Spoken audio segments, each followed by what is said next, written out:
আসসালামু আলাইকুম। তো দুপুরের খাবার খাইতে বসছি। তা আজকে ঝাল ঝাল করে মুরগির মাংস রান্না করলাম, করলা ভাজি করছি দেখেন।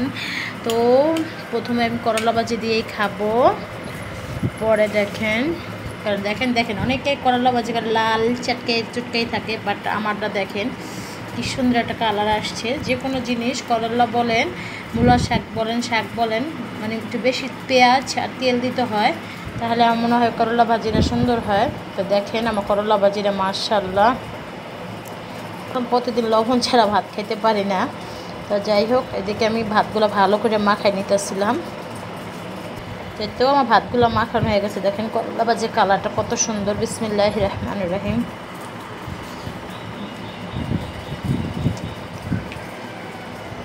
আপনারা বিশ্বাস করেন আর না করেন, মানে কোনো তিতা হয় না আমার করলা ভাজি। দেখেন করলা ভাজির চেহারাটা একটু অন্যরকম, দেখেন অন্যরকম আরও সুন্দর লাগে। ক্যামেরা জানি কেমন আসতেছে। তাই দেখেন করলা ভাজি আমি দিয়ে খাইতেছি মাশাআল্লাহ বিসমিল্লাহ। করলা ভাজিটা খাওয়া শেষ প্রায়। মুরগির মাংস নিব। আমি বললাম মুরগির মাংস রেসিপিটা দিব।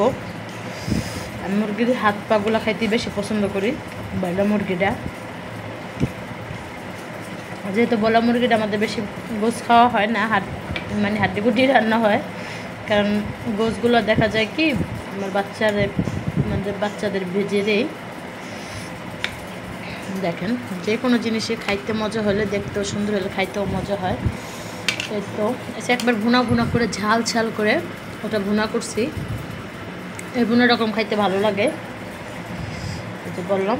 তো আমি একটা পাও, একটা পাখনা আর একটা হাড্ডি নিলাম। আমি সবসময় বয়লা মুরগির হাত পাওয়াটা খাইতে বেশি পছন্দ করি। তো আমি ভাতগুলো মাখায় নিতেছি। আমি আর কিছু ভাত নিলাম। আর এরকম করবো, আমি সবসময় খাবার ঢাইকা রাখি। অনেকে বলবেন খাবার ঢাইকা রাখার কী হলো, আমি কিলিগাজালি রান্নার পরে আমি খাবারগুলো না ডাকলে আমার কাছে ভালো লাগে না। তো এই দেখেন ভাতটা কি সুন্দর একটা লবণী কালার আসছে। বিসমিল্লাহ। স্বাদ।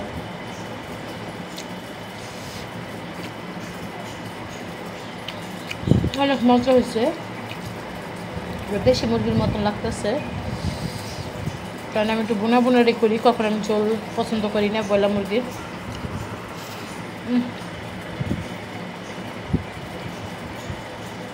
অনেক মজা হয়েছে আলহামদুলিল্লাহ। তো আমি হাত পাগুলো বেশি খাই বয়লা মুরগির।